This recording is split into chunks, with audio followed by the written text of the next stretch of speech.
enough personnel. But at the end of the day, they don't have a dude. You got to have a dude. You got to have a 1A dude. And they're missing that. I double down on this. Just like Becky Hammond said, prove me wrong. Absolutely double down. Getting out of the East has never been a surefire to winning a championship. What y'all talking about? You get out of the East, you're supposed to get out of the East. It's the fucking East. Of course you're supposed to get out of the East. That don't just mean you win a championship because you get out of the East. There's only one outlier that she didn't mention, and that was me. In today's game, he is an outlier. He's been overlooked. Not only has he been overlooked, but in a lot of ways, he's been disrespected only because of his size. But I'm going to apologize in one game. So I'm going to say right now to your face, I'm sorry. Then I'll say it when you go get your ring. I didn't respond to them then. I'm damn sure not going to respond to them now. You won't believe how quickly the entire conversation around Jalen Brunson changed after Isiah Thomas pointed out one overlooked truth that exposed the biggest weakness in the criticism surrounding the Knicks star. He didn't raise his voice, attack anyone, or create unnecessary drama. Instead, he asked one simple question that completely shifted the way fans and analysts looked at the debate. Before Brunson ever lifted the Larry O'Brien trophy, many people across the basketball world had already convinced themselves that he was simply too small to carry a team to a championship. Even three-time championship coach Becky Hammond openly questioned whether a guard with Brunson's size could truly lead a franchise to the ultimate prize. Four-time NBA champion Draymond Green echoed those same concerns and confidently backed that opinion. Then everything changed in a way almost nobody predicted.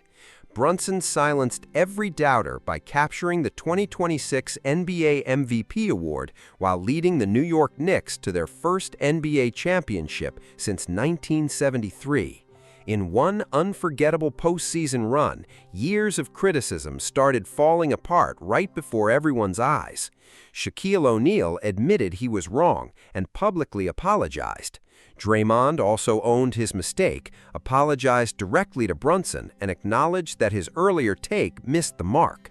But the strongest response came from Hall of Famer Isiah Thomas, the legendary leader of Detroit's Bad Boys dynasty, because he had personally faced the exact same criticism throughout his own career. Isiah highlighted one overlooked detail that completely turned the argument upside down. People kept listing undersized guards who supposedly couldn't win championships, yet one obvious name had mysteriously been left out: his own. Once you understand why that omission mattered so much, the entire debate takes on a completely different meaning. But before Isiah delivered that unforgettable point, the criticism aimed at Brunson had already reached its peak. It all began with one of the most respected voices in basketball. Becky Hammond wasn't simply offering another hot take on television. She is a three-time championship-winning coach, a trailblazer in the sport, and someone whose basketball opinions carry serious weight across the league. So when she analyzed the Knicks and questioned whether Brunson could truly win at the highest level, the basketball world immediately took notice, and she made her opinion crystal clear without holding anything back. Have enough personnel. But at the end of the day, they don't have a dude. You got to have a dude. You got to have a 1A dude.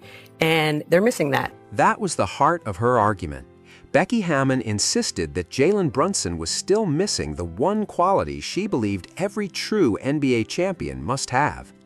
To strengthen her case, she pointed to history and began naming past champions, convinced the evidence backed up everything she was saying. Player is small. You're not winning. John Stockton, Allen Iverson, Steve Nash, you could go down the list. At first, it sounded like a rock-solid case that was impossible to argue against. Hammond brought up legendary point guards such as John Stockton, the NBA's all-time assists leader, who never captured a championship. She also mentioned Allen Iverson, the former MVP who reached the finals but couldn't finish the job. Then she added Steve Nash, a two-time MVP, whose playoff runs never went beyond the second round. Every one of them was an undersized guard, every one a Hall of Fame talent, and all were presented as evidence for why Brunson supposedly couldn't lead a team to a title. But there was one major omission that instantly weakened the entire argument. She could have just as easily included Tony Parker, the 6'2" guard who won the 2007 Finals MVP, or Chauncey Billups, the 6'3" floor general who earned the 2004 Finals MVP.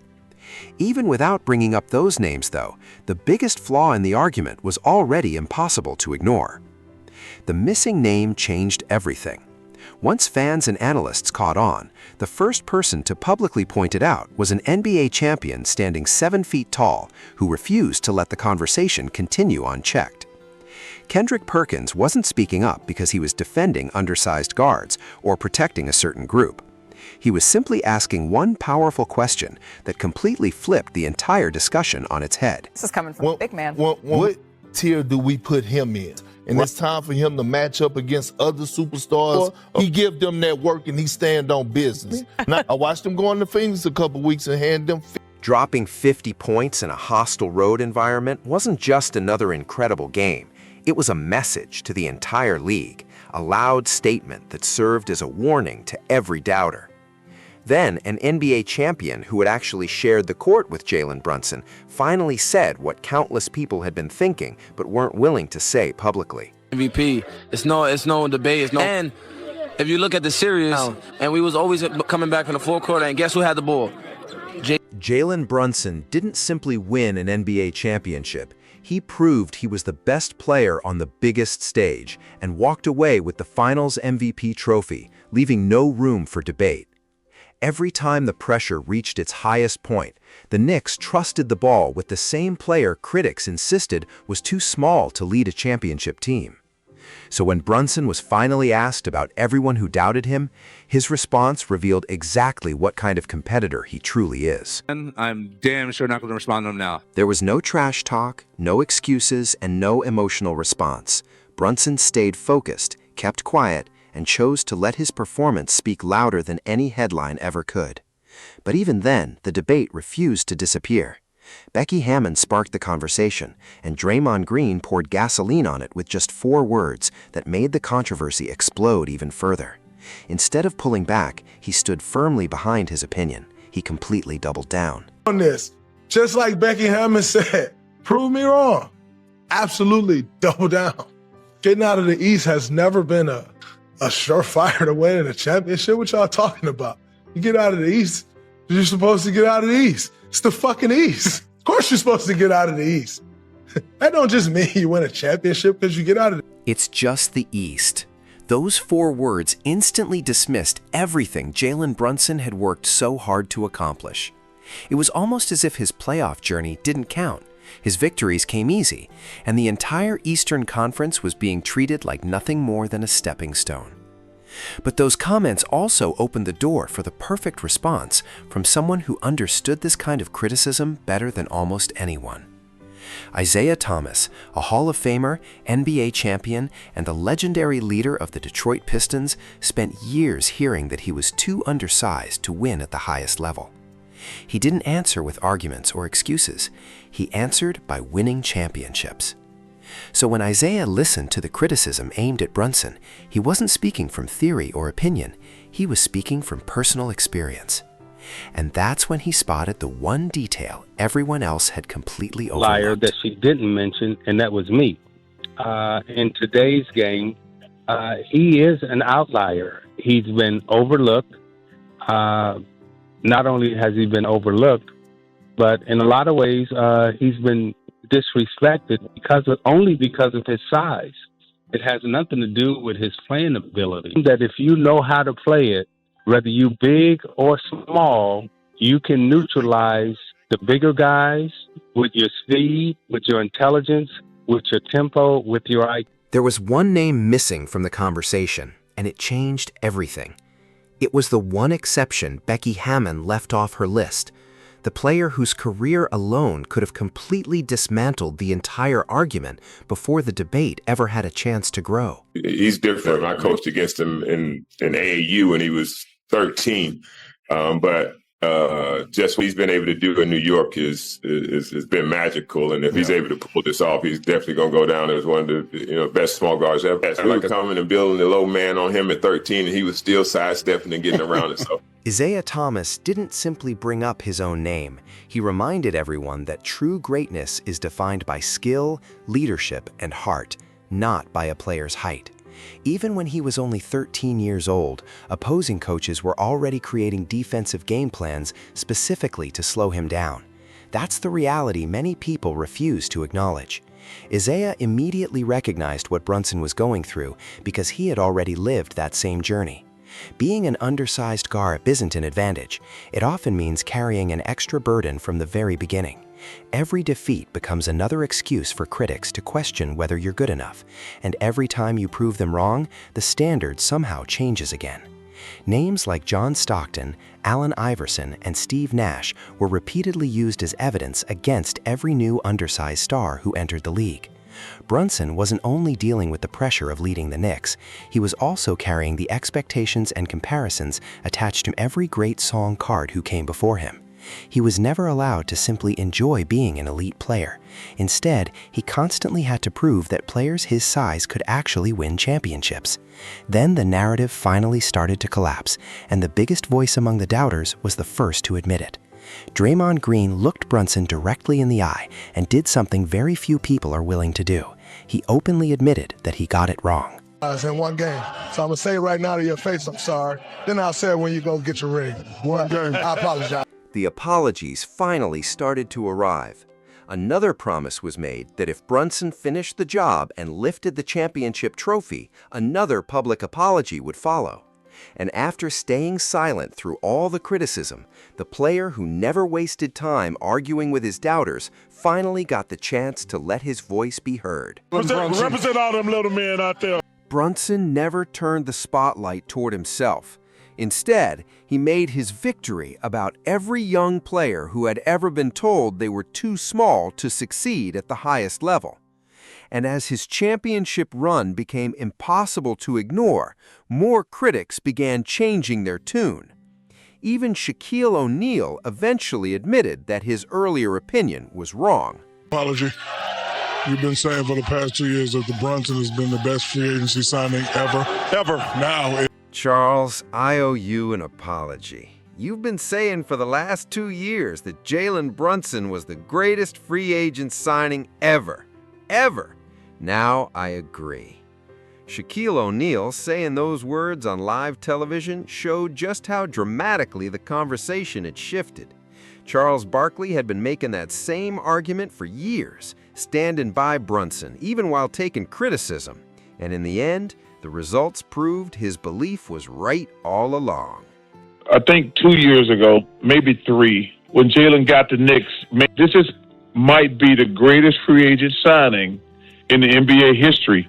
And they're like, what about LeBron and KD? I said, well, that's a little different. But those guys, we knew they were going to be all time. When people talked about future legends, names like LeBron James and Kevin Durant were always the obvious choices everyone expected to dominate the NBA.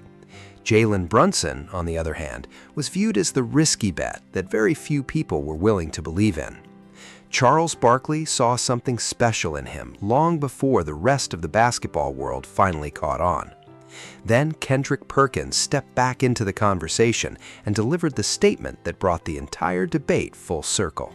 Big Team is one of the greatest teams of all time. Ranked top 5 in my books. That run that led by Big Body Brunson, he needs to take a huge victory lap right now because he has silenced so many people. And that Jalen Brunson has joined the elite company with Steph Curry and Isiah Thomas for small guards leading their team to a championship. This man has become the greatest Knick of all time. Yes, I see. Jalen Brunson didn't just exceed expectations. He became the exception that exposed the flaw in everything critics had been saying. The player who completely shattered the narrative that undersized guards couldn't lead a team to a championship. His success became the reason a four-time NBA champion publicly admitted he was wrong, the reason Shaquille O'Neal changed his stance on live television, and the reason the entire too small to win argument started falling apart. Standing at just 6'1", Brunson refused to let the basketball world define what he could or couldn't become. People dismissed his accomplishments by saying it's just the East, but he answered those doubts on the biggest stage imaginable. In Game 5 of the 2026 NBA Finals, Brunson closed out the series on the road in San Antonio by scoring 45 points, tying Michael Jordan for the most points ever recorded in a championship-clinching road game. He captured the Finals MVP award with a unanimous 11-0 vote and delivered the New York Knicks their first NBA title since 1973. Critics insisted he wasn't that guy. The truth was, he had been that guy the entire time. And no one understood that journey better than Isiah Thomas, the Hall of Famer who defeated Magic Johnson and the Showtime Lakers with elite skill, relentless toughness, and an unshakable competitive spirit. Being undersized was never Brunson's biggest obstacle. Being constantly underestimated became the motivation that pushed him even further. Jalen Brunson didn't just win an NBA championship. He forced the entire basketball world to rethink everything it believed about what a championship leader is supposed to look like. If you think Brunson proved every doubter wrong, make sure to hit that like button, subscribe, and let me know your thoughts in the comments below.